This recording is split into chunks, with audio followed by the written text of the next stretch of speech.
Right, morning, so we're back again with one of these Sunday top 5 lists. So today I thought we'd explore one of my other sort of car passions, which is luxury cars, especially if you can get a crossover luxury stroke performance car. If you're not sure what I mean by that, all will become clear as the video goes on. So, in at number 5, we've got the Maserati Quattroporte. Now, everything in this list is going to be within a budget, but budgets are all relative. Quattroporte is the most expensive, which is why it's at the bottom of this particular top 5. They start from about 10 grand upwards. And what you get with those? Well, you get all the luxury you'd expect from a brand like Maserati. It's an Italian brand, basically a sub-brand of Ferrari nowadays. They're well known for the 4.2 litre Ferrari derived or designed V8 supposedly. And yeah, they go like stink. They've got all the luxury you could want, and they're a belting car. Now, the only downside with these is that when they go wrong, they're expensive to put right, and there's not a lot of spare parts available compared to some of the other cars on the list, and those are all really contributing factors as to why it's at the bottom of the list. It probably is the most exotic though, and if you're trying to look, rich for not a lot of money, this is probably the most bang for the buck on the list, or potentially available anyway. So yeah, a great car, Maserati Quattroporte.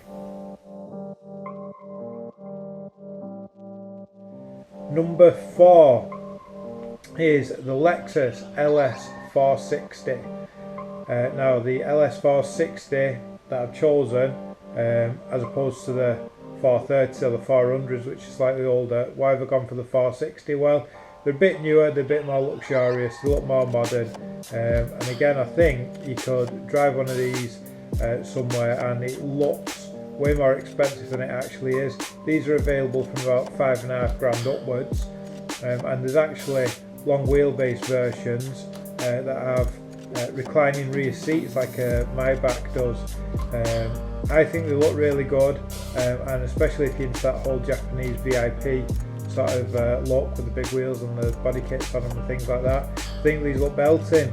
They go like stink, and they're the most reliable car on this list. I would imagine I've owned a couple of the cars on this list, and I've been around Lexuses in the past, and as a general rule, the Lexuses are much more bulletproof than the other vehicles. So if it's reliability you're after, just want to be able to jump in and drive the car every day, this is probably the one for you. Number 3 on the list is Audi A8. Now, I've not really picked a specific model for the A8 because there's one for every budget. You can get these from under a grand. I know that because I recently sold one for 500 quid. The one I sold is a 4.2 litre V8, long wheelbase, and it was X-Reg 2000. So that was a really nice car. It had all the toys you would want. It had a phone in there, leather, reclining rear seats, this that and the other. Everything you could possibly want. 4-wheel drive, loads of power, 300 brake horsepower it was. Torque for days, and it was actually gas converted as well, so supposedly economical. All that's a discussion for another video. You can spend all the way up to 100 grand on an Audi A8, and anywhere in between. You can get S models, and yeah, the quality car, really good. Really enjoyed the one we had for the short period of time that I had it.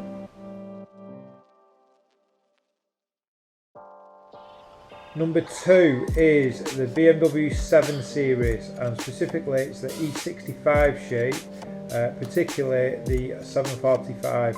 Now, you can get diesels, you can get 6 litres, you can get V12s, you can get everything in these things. The 745, I quite like that because it's sort of the middle of the ground. It's still a V8 petrol, but it's the one that you can typically get affordably.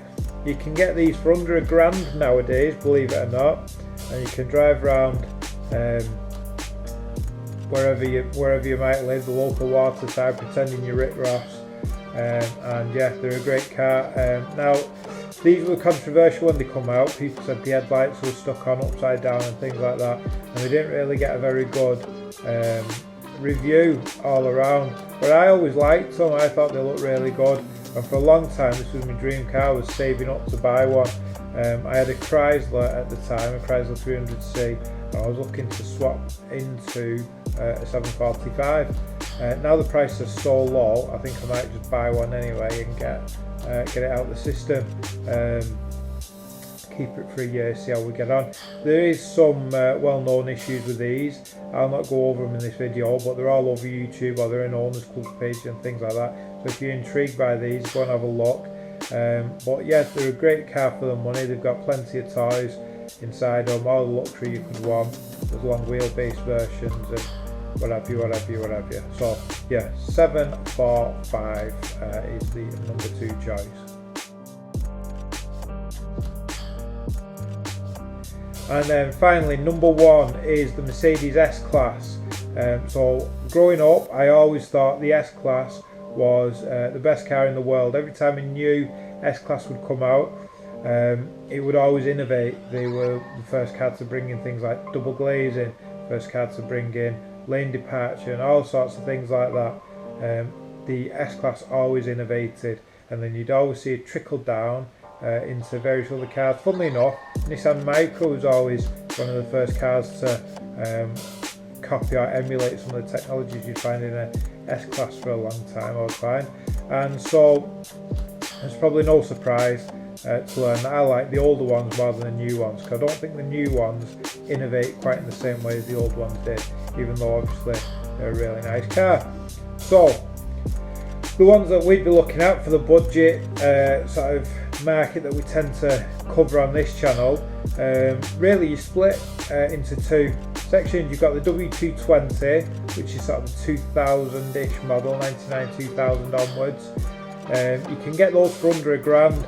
You can usually get diesels or 320 petrols, so I think they even do a 280 petrol, and they're a great car, all the way up to an S65 that has something like 650 brake horsepower. They are known for having a few issues, but what you're going to do for under £1,000, there's one on Auto Trader today for 750 quid, and if you shop around on Facebook they're even cheaper than that. However, the one I would be tempted to get would be the W221, which is sort of the 2006 model onwards, and you can get those for just under £3,000 nowadays, believe it or not, and I still think that looks like a quality car. I think that's a good middle ground for picking something modern, that looks modern, that drives modern, but is cheap and still has that wow factor people up to, I don't know, let's say a crowd of people that you've not met for a long time, a school reunion, something like that. I think I hope he's doing alright for himself. Again, you can get everything from small-ish engine petrols, diesels, whatever it may be, all the way up to S65s, S63 AMGs, all that sort of stuff. Even the S600s on these are like a grease weasel. So yeah, there's everything you can want. Big wheels go on nice on them. You can do that whole VIP stancy type look with them. You can go super performance, or you can just go super luxury. Whatever you want, there's an S-Class for you. And that's it. Yeah, my top pick for luxury stroke semi-performance, semi-look richer than you are type cars is, surprise surprise, an S-Class Merc. Pretty sure everyone ends on an S-Class Merc, but there you go, it's because they're the best cars to get. If you agree, disagree, whatever, put a comment in the comment section. If you wouldn't mind liking the video, that would be brilliant. If you could subscribe to the channel, it'd really help me out. We're almost getting close to 100 subscribers, can you imagine? Bloody hell. So yeah, every subscriber helps, and that's pretty much it. We'll see you in the next video.